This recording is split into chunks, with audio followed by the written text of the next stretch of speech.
Bonjour, mesdames, mesdemoiselles, messieurs, bonjour ou bonsoir selon les lieux, chers compatriotes guinéens. C'est Nabilaï Moussa Kamara depuis Bruxelles. Voilà, donc c'est la lutte qui continue, la lutte continue pour notre processus de démocratisation. Un processus qui a, disons, démarré depuis 1984 avec l'arrivée de Lansana Conté. Ce processus continue qui, malheureusement, disons, mais sans étonnement, parce qu'il est question de processus, ça veut dire qu'il y aura des hauts et des bas, ça c'est normal. Alors, mais arrivé à un certain moment, l'expérience aidant, alors on se dit, bon, écoutez, on n'a plus droit à l'erreur, chers compatriotes guinéens, n'est-ce pas? Voilà, donc quand j'interviens, je crois que c'est dans... Donc, c'est avec cette idée-là, chers compatriotes guinéens, se battre pour que finalement, nous puissions en fait faire de véritables pas dans notre processus de démocratisation, donc vers un État guinéen stable, un État guinéen alors prêt effectivement à se développer, parce que sans la stabilité politique, alors voilà, on ne peut pas développer le pays, n'est-ce pas? Comme disait l'autre, Sidi Touré, Premier ministre, je vais toujours répéter cela, quand il vient d'être nommé par Lansana Conté, la question a été posée, quel sera son programme? Alors Sidi Touré disait, bon écoutez, faites-moi une bonne politique, je vous ferai une bonne économie. Vous voyez, alors la bonne économie dépend de la bonne politique, dépend de la stabilité politique chaque compatriote guinéen. Très bien, alors j'ai mon thème d'information ce soir, je suis intervenu ce matin. Alors, c'est un peu la suite donc de mon thème de ce matin. Alors, je vais parler tout simplement du choix fait par Mamadi Doumbouya. Alors, le choix politique, son choix pour effectivement voilà, gérer la Guinée politiquement, n'est-ce pas? Alors, moi, je dis que le choix politique fait par Mamadi Doumbouya est un échec. Et je vous explique dans ce direct pourquoi c'est un échec. J'explique les raisons, chers compatriotes guinéens, très clairement. Oui, on va se battre, nous sommes tous des Guinéens, nous aimons notre pays, c'est vrai. Alors, ce qu'il ne faut pas, surtout ce que je viens de dire tout à l'heure, le processus a commencé depuis longtemps, alors les erreurs se répètent, je dis bien, c'est un processus, donc on ne dit pas quand un processus, alors c'est tout de suite on atteint l'objectif, non, c'est un processus pas à pas, n'est-ce pas? Chaque pas doit compter, n'est-ce pas? En regroupant les pas, finalement, on arrive à voir le bout du tunnel. N'est-ce pas? Alors, on ne dit pas, bon, écoutez, il faut éviter les erreurs de côté. Les erreurs, ça peut arriver. Mais il ne faut pas répéter les mêmes erreurs. Et nous répétons les mêmes erreurs depuis toujours. Et là, c'est pas bon. Ça, c'est une insulte à l'intelligence humaine. Parce qu'on a la tête, on a les neurones pour cela aussi. Il ne faut pas tous répéter les mêmes erreurs, s'il vous plaît. Vous répétez, vous faites une erreur aujourd'hui, demain vous répétez la même chose, après demain la même chose, mais s'il vous plaît, qu'est-ce que Dieu nous a fait alors? Il ne nous a pas doté d'intelligence, c'est cela, pas des neurones pour réfléchir. Non, alors vous commettez une erreur, d'accord, demain vous pouvez commettre une autre, mais petitement différente de celle d'aujourd'hui. Là, ok. Mais les mêmes erreurs, c'est pas possible. N'est-ce pas? Et c'est que nous sommes en train de vivre avec Mamadi Doumbouya les mêmes erreurs. Mamadi Doumbouya est pleinement dedans dans les erreurs du passé, depuis avril 84, avec Lansana Conté, jusque maintenant, les mêmes erreurs maintenant qui se répètent. C'est inacceptable, hein? Depuis 84, 1984 jusque maintenant, c'est inacceptable, chers compatriotes guinéens. Et c'est pourquoi, alors, si ils me suivent, hein, ces gens, ces éléments, ces individus de la junte militaire, si vous me suivez, alors, les patriotes aussi dans l'armée, vous me suivez tous, s'il vous plaît, c'est important, c'est pour nous tous, chers compatriotes guinéens. Alors, c'est pour interpeller Mamadi Doumbouya que, bon, écoutez, son choix, n'est-ce pas, pour une politique de coercition, pour pouvoir gérer la Guinée, c'est une grosse erreur. Ça n'aboutirait pas. C'est ce que je vais expliquer pourquoi ça ne va pas aboutir. Ça ne va jamais aboutir. Oui, peut-être il restera au pouvoir, comme Lansana Conté l'a fait, combien d'années au pouvoir, Alpha Condé a fait 11 ans, peut-être lui aussi fera quelque chose, mais ça ne sera pas pour résoudre le problème guinéen. C'est-à-dire que même Mamadi Doumbouya va quitter, on aura les mêmes problèmes, il faut donc partir des zéros, c'est clair. Alors nous accepter toujours de partir des zéros? Non, chers compatriotes guinéens. Non, s'il vous plaît. Nous avons des neurones, nous sommes nombreux, comme des millions de Guinéens quand même, n'est-ce pas? On ne peut pas. Conjuguons nos efforts, s'il vous plaît, conjuguons nos analyses et finalement décidons de ne plus répéter les erreurs du passé. Parce que le choix de Mamadi Doumbouya pour une politique de coercition, c'est un échec pour gérer la Guinée. N'est-ce pas? Très bien. Alors, je disais ce matin, je parlais de la politique de coercition, n'est-ce pas? Alors, je disais que, alors, il y a ces deux formes principales, alors, qui sont considérées presque dans tous les gouvernements du monde, alors, pour pouvoir gérer les problèmes du pays, n'est-ce pas? Alors, il y a ce processus qu'on appelle le processus de négociation, il y a aussi le processus de coercition. N'est-ce pas? Alors, le processus de négociation est souvent utilisé dans les démocraties. Et le processus de coercition, généralement utilisé dans la dictature, l'autoritarisme. N'est-ce pas? Alors, dans le premier cas, je parle de la démocratie ou le processus de négociation. Alors, la négociation, alors, il est question, tout simplement, alors, de résoudre un problème, n'est-ce pas, en discutant, en s'écoutant, en communiquant. Vous comprenez, tous autour de la table, alors les points de divergence sont là, étalés, on en parle. Chacun donne son point de vue. Il y a discussion pour que finalement, à la fin, et puis on trouve en fait une issue. N'est-ce pas? Un point qui puisse satisfaire tout le monde. C'est cela, la négociation. C'est-à-dire qui termine par ce qu'on appelle ici un compromis, ou en fait un accord. Vous voyez ça? Ça, c'est dans la démocratie. Ça, c'est le processus de négociation. Un exemple, j'ai dit ce matin, un exemple de processus de négociation, ce sont les élections. Les élections, écoutez, c'est un processus de négociation. Élire un président, c'est la négociation. On négocie parce que si on ne passe pas, parce qu'il arrive, hein, si on dit ne pas négocier, alors nous avons plusieurs sensibilités politiques. Hein, chaque sensibilité veut en fait gouverner le pays. N'est-ce pas? Chaque parti veut gouverner, veut avoir son homme à la tête du pays. Vous voyez? Alors, ça veut dire qu'il n'y a pas entente. Il n'y aura pas entente. Finalement, on a vu dans d'autres situations ou antérieurement des guerres par-ci par-là, parce que chaque parti veut imposer, donc veut avoir le leadership, gouverner le pays. Et c'est pourquoi on dit, alors essayons de passer par la négociation. Négociation, élection. Mais c'est cela, élection, c'est négocier. Pourquoi? Parce que, voilà, il y a des élections, les élections qui sont garanties effectivement par des lois, n'est-ce pas? Des élections qui doivent être transparentes, n'est-ce pas, cher compatriotes guinéens? Alors, il y a des élections, on a un parti qui gagne. Voilà, qui met son homme à la tête du pays. Un président est élu. Ce président, il est le résultat des négociations. Ce président, il est un accord, il est en fait un compromis. Compromis, en fait, issu des négociations. Vous voyez comme une fois, c'est important. Alors, c'est pourquoi quand il est élu, là, il n'y a plus de guerre, il n'y a plus de discussion. On se dit, bon, écoutez, il est élu, bon, il a gagné.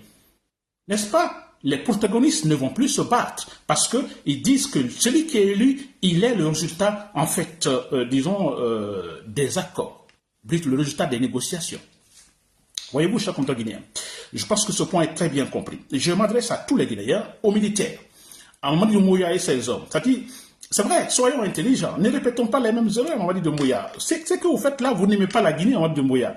N'est-ce pas? Appliquer une politique qui ne va pas marcher, vous savez que ça ne va pas marcher, mais vous voulez tout simplement satisfaire vos desiderata personnels. C'est cela. C'est de l'égoïsme. Vous n'aimez pas la Guinée.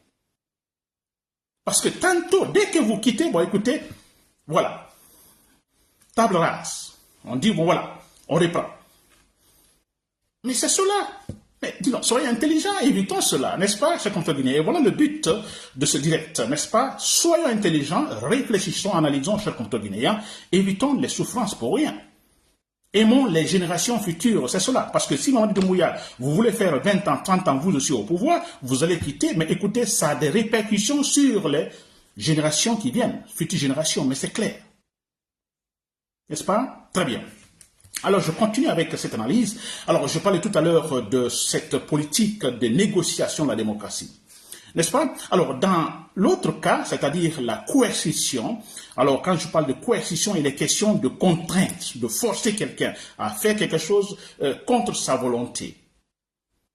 n'est-ce pas? Et ce que Mamadou Doumbouya tente de faire maintenant. Alors, on va forcer. Vous faites comme moi je le veux. Donc là, dans ce cas, c'est généralement dans la dictature ou dans le totalitarisme, en fait, il n'y a pas de négociation. On a un seul qui tape sur la table. Donc, voilà, ce sera, vous respectez ça. N'est-ce pas? Il n'y a pas de négociation. Comment voulez-vous négocier? Non, il n'y a pas en fait, de protagoniste. On a un seul acteur, lui seul, pas d'autre. On ne peut pas parler d'accord. Accord pourquoi? S'il n'y a personne autour de la table. Donc, l'élément est imposé à tout le monde. Il n'y a pas élection. Oui, élection. Pourquoi? Élection peut-être apparemment, comme on a vu, pour sauver l'apparence. Sinon, il n'y a pas élection. Parce que si nous prenons le cas de Alpha Condé, il y a eu des élections apparemment, n'est-ce pas? Mais ce n'est pas des élections. Tout était prédéfini à l'avance, n'est-ce pas? Tout était prédéfini. Alpha Condé va gagner. Alors, tout est, je dirais, sur mesure. C'est lui qui doit gagner. Donc, ça m'a compté la même chose. Vous voyez? Donc, c'est ça. Donc, dans ce deuxième cas, la coercition, on impose, chers compatriotes guinéens. Très bien. Alors, si vous avez compris jusque-là, suivez, s'il vous plaît. Alors, Mamadi Doumbouya, finalement, il a fait un choix. Ce choix, c'est pour la coercition politique. La coercition. C'est-à-dire qu'il a un idéal, il veut développer la Guinée, mais pour développer la Guinée, alors voilà, il faut trouver la politique qu'il faut, la forme de gouvernement qu'il faut. Et lui, il choisit ce qu'on appelle ici la coercition. Coercition, c'est-à-dire la contrainte, c'est-à-dire la force, l'autoritarisme, n'est-ce pas? Le fouet, les armes. Lui, il choisit cela. Alors, selon lui, avec ça, alors il pourra effectivement travailler en Guinée. Il pourra développer la Guinée ou réussir sa transition, comme il le dit. N'est-ce pas? Alors, vous avez compris. Alors, moi, je me dis, ça va échouer. Pourquoi ça va échouer sur le continent guinéen? Ce point est très important, suivez-moi bien. Pour vous dire, comme une fois, en Guinée, il nous faut de la démocratie. Dans un pays comme la Guinée, polarisé à tous les niveaux, quand je dis polarisé ethniquement, communautairement, ça c'est vrai. La Guinée, très polarisée, politiquement aussi. Je prends la Basse-Côte, n'est-ce pas, qui est déjà une polarisation ethnique. Je prends la Moyenne Guinée, c'est une polarisation ethnique différente de celle mais c'est vrai, de la Basse-Côte. Je prends la Haute-Guinée, c'est une polarisation ethnique différente de celle des deux, je viens de citer. La Guinée forestière, la même chose, une autre polarisation ethnique différente. Voyez-vous, je dis bien différent. Ceux qui disent que la Guinée est une famille, c'est un mensonge pour, en fait, paraphraser Bamamadou, feu Bamamadou. Quand on disait que la Guinée est une famille, c'est pas vrai. La Guinée n'est pas une famille. La Guinée n'est pas une famille. Il y a bien sûr de grandes différences entre la Basse-Côte, entre la Moyenne Guinée, la Haute-Guinée et la Guinée forestière. Il y a différences culturelles, ethniques, communautaristes, mais c'est vrai. C'est pas une famille, s'il vous plaît. N'est-ce pas? Alors, comment peut-on parler d'une famille, la Guinée est une famille, si on a certains qui disent que, alors non, vous ne pouvez pas arriver au pouvoir. Vous comprenez? Et là, ça commence. Quand on dit non, vous, telle ethnie ne doit pas arriver au pouvoir. Vous ne devez pas faire de la politique. Et d'autres disent, nous sommes les meilleurs. Et les autres, non, vous, d'ailleurs, on n'en parle même pas. Vous comprenez? Et ça, on dit que c'est une famille. Ce n'est pas une famille, s'il vous plaît. Ce n'est pas une famille. Comme ce n'est pas une famille, n'est-ce pas? C'est la politique d'organisation qui nous réunit. Vous comprenez? La Guinée, avec les 4 régions, chers compatriotes guinéens, il faut trouver une politique, il faut pour pouvoir gérer ces différentes polarisations ethniques, non seulement ethniques, culturelles, politiques. Il faut une véritable politique pour gérer cela. N'est-ce pas? Alors, je me dis, si Mamadi Doumbouya fait le choix pour une politique, disons, de coercition, est-ce franchement la solution pour gérer ces 4 régions naturelles, polarisées ethniquement? Je dirais même gravement polarisées, mais c'est vrai. Où on dit encore, vous êtes des étrangers. N'est-ce pas? On dit vous êtes des étrangers. Vous êtes des étrangers, ou vous n'avez pas droit à la politique, ou vous êtes ceci, vous êtes cela. N'est-ce pas? Quelle politique faut-il pour finalement gérer en fait de telles communautés? S'il vous plaît, c'est très important, chers compatriotes. Dites ce que vous voulez, pensez ce que vous voulez, mais moi je vous dis sûrement à 100% que c'est cela, la réalité.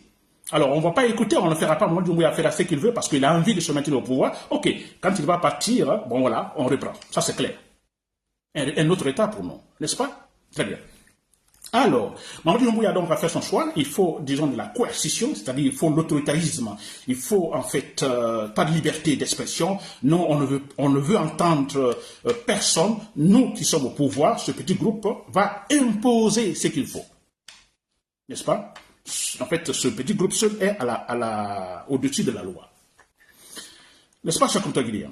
Très bien. Alors, je disais tout à l'heure que avec cette politique de coercition, Mamadou Doumbouya a fait son choix. Pour lui, ça va marcher en Guinée. Alors moi, je me dis, ça ne peut pas marcher parce que la politique appelée, le processus politique appelé coercition, écoutez, ne peut en aucun cas, en fait, gérer une communauté ou des communautés où il y a beaucoup plus de polarisation, surtout ethnique, culturelle. Vous comprenez? Parce que la politique de coercition, il n'y a pas de négociation. On ne parle pas de négociation. N'est-ce pas? Il n'y a pas à s'asseoir autour de la table. On ne doit pas écouter les partis. On a un groupe qui est là au pouvoir qui doit imposer. Vous voyez la contradiction. Vous voyez le paradoxe. On est dans une communauté, une société polarisée, ethniquement, différente ethniquement par-ci, par-là. N'est-ce pas? Qu'on veut imposer une idée. On ne veut écouter personne. Est-ce que vous pensez que ça peut marcher? Ça ne peut pas marcher. Parce que Mamadou Doumbouya, il est qui? De quelle ethnie? De quelle partie de la Guinée? De la Haute-Guinée. De ce groupe ethnique de la Haute-Guinée, qui a une sensibilité, une polarisation ethnique. Que diront les autres? Mais écoutez, c'est pas possible. Vous seulement au pouvoir, mais c'est pas aller. Ça ne peut pas aller, s'il vous plaît. La Guinée, écoutez, respectons la loi. Écoutez, la Guinée appartient à tout le monde. C'est ce qu'on dit. Depuis toujours d'ailleurs. Ah, les Malinqués, encore vous et encore vous. Ou les Soussous, encore vous, et ainsi de suite. Mais c'est ça.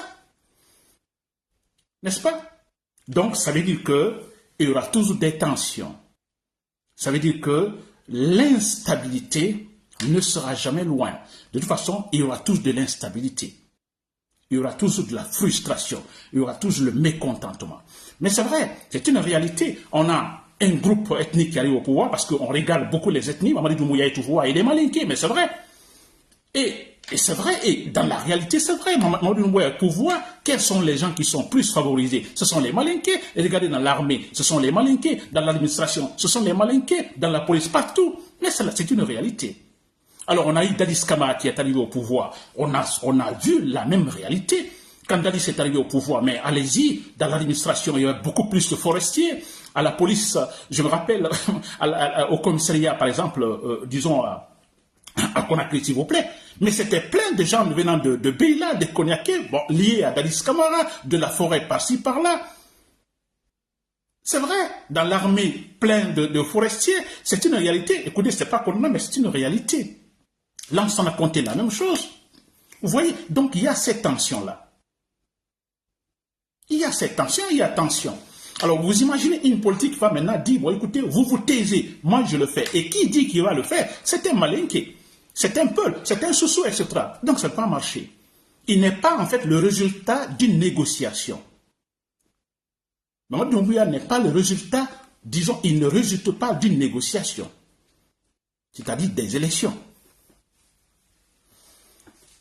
Il y aura toujours la tension. Et tant qu'il y a la tension, s'il vous plaît, on ne peut pas gérer la Guinée. Tant qu'il n'y a pas la stabilité, on ne peut pas gérer. Parce que le pouvoir qui est là aura beaucoup plus de soucis. Comment garder son autorité que de travailler. Mais c'est vrai. On apprend que Mamadou Doumbouya maintenant, il est beaucoup plus entouré par, en fait, des gens de l'extérieur, des Rwandais par-ci par-là. Vous voyez, qui sont payés. Hein? Un salaire fort pour ces gens qui viennent de l'étranger pour en fait lui assurer la sécurité. Vous voyez, beaucoup plus d'argent pour en fait conserver le pouvoir. Oui. Et si Mamadou Doumbouya était le résultat, par exemple, disons des négociations, pensez-vous qu'il aurait besoin des gardes du corps venant de Rwanda ou ailleurs? Jamais. Pensez-vous qu'il aurait besoin des centaines de militaires qui l'accompagnent par-ci, par-là? Jamais. Donc c'est un échec. Il va échouer, c'est déjà un échec et ça va échouer. Alpha Condé a fait la même chose, il a échoué. Lansana Conté, il a échoué. Mais c'est vrai, Mamadi Doumbouya, c'est encore pire. C'est parce que vous comprenez ce point. C'est un échec. Ça ne peut pas aller. La politique, en fait, choisie par Mamadi Doumbouya, la coercition, en fait, est incompatible avec, disons, la structure d'organisation de la Guinée, avec les différentes polarisations ethniques, culturelles, etc., qui est une réalité. N'est-ce pas? Un Soussou qui vient, qui est président de la République, qui n'est pas issu, qui ne résulte pas des négociations, mais écoutez, il est contesté par les autres. Quand Lansana Conté était au pouvoir, mais il était contesté par la Haute-Guinée, n'est-ce pas? Quand il y a eu le coup d'état raté de Diarra Traoré, ça a encore augmenté. Lansana Conté était totalement détesté, contesté en Haute-Guinée, mais c'est vrai. Vous voyez? Voilà, ce compte guinéen. Et c'est pourquoi, moi je l'ai dit, comme c'est un échec, vous avez compris, c'est un échec, donc ce qu'il est en train de faire, franchement, c'est plus que répéter les erreurs du passé, n'est-ce pas? C'est pourquoi, ce qu'il nous faut, nous nous battons pour ça, c'est la démocratie, c'est-à-dire la négociation. Que le président, celui qui vient au pouvoir, qu'il soit le résultat des négociations, des élections. Mais c'est vrai. Et aussi, avec la démocratie, avec les négociations, vous voyez comment seule la démocratie peut résoudre des problèmes de polarisation ethnique, culturelle dans un pays. C'est la meilleure forme de gouvernement qui est capable de le faire. Excusez-moi. Regardez Nigeria. Nigeria, c'est beaucoup plus donc, de polarisation ethnique. Beaucoup, des centaines. N'est-ce pas? Mais ils sont arrivés à résoudre cela à travers la démocratie, c'est-à-dire à travers des négociations. Et je vous dis pourquoi. Parce qu'avec, excusez-moi, ma voix qui s'en va, avec les négociations, chers compatriotes guinéens, je disais, quand on parle de négociation, donc il est question, disons, on a la présence des différents protagonistes. Je prends le cas de la Guinée, il y a les différents protagonistes sont là, des 4 régions naturelles de la Guinée. Ils sont là autour de la table. Vous comprenez? Donc l'esprit même est important parce qu'on accepte d'écouter tout le monde. Ça déjà, c'est un grand pas. Que vous soyez minoritaire ou majoritaire, vous êtes écouté, vous êtes autour de la table. Vous êtes écouté. N'est-ce pas? Et qui parle de négociation, obligatoirement, il y a des accords. Peut-être ça peut prendre du temps à un moment donné, ça prendra du temps, mais il y aura des accords, il y aura des compromis entre les protagonistes appartenant aux différentes polarisations ethniques dans le pays. Vous voyez? Alors, vous comprenez comment donc la démocratie est la seule forme de gouvernement capable effectivement de résoudre des conflits dans un pays très polarisé ethniquement? C'est la démocratie. Parce qu'ils trouvent un accord. Quand il y a accord, mais écoutez, il n'y a plus de discussion. Quand il y a accord, il y a des élections, un président élu, un Malinké dira non, vous êtes sous au pouvoir, non, il ne dira pas. Il sait qu'ils sont passés par quelque chose, par des négociations, en respectant les lois. Un peuple, donc, s'opposera-t-il à un Guerzé qui, à travers les élections, est arrivé au pouvoir? Il ne le fera pas. Qui s'opposera à un peuple une fois au pouvoir, il ne s'opposera pas, parce qu'il s'est dit non, il est le résultat tout simplement des négociations. Chers compatriotes guinéens, j'espère que vous m'avez compris. Pour terminer, parce qu'il y a ma voix qui s'en va, pour terminer, ce que je vais ajouter, c'est la présence de Kassory Fofana et d'Amaro Camara en prison. Je l'ai dit ce matin, pourquoi ils sont retenus, c'est purement politique. Nous savons tous, d'Amaro Camara, il a une capacité de pouvoir réunir des hommes autour de lui et combattre Mamadi Doumbouya. Nous savons tous que Kassory Fofana, il a cette intelligence de pouvoir résoudre, plutôt réunir des gens autour de lui, donner des discours pour pouvoir inquiéter Mamadi Doumbouya. Ils sont en prison pour cela. Donc Mamadi Doumbouya ne les laissera pas sortir, ça c'est clair. Si nous ne nous battons pas, n'est-ce pas, tous les militaires, vous qui êtes fidèles à Kassory Fofana ou à Damaro Camara, tous Si nous ne les lèvons pas, ils vont mourir en prison. Mamadi Doumbouya les garde pour des raisons politiques. C'est tout, chers compatriotes guinéens. Voilà, c'était Nabilay Kamara depuis Bruxelles. Merci pour l'écoute. Bonne soirée.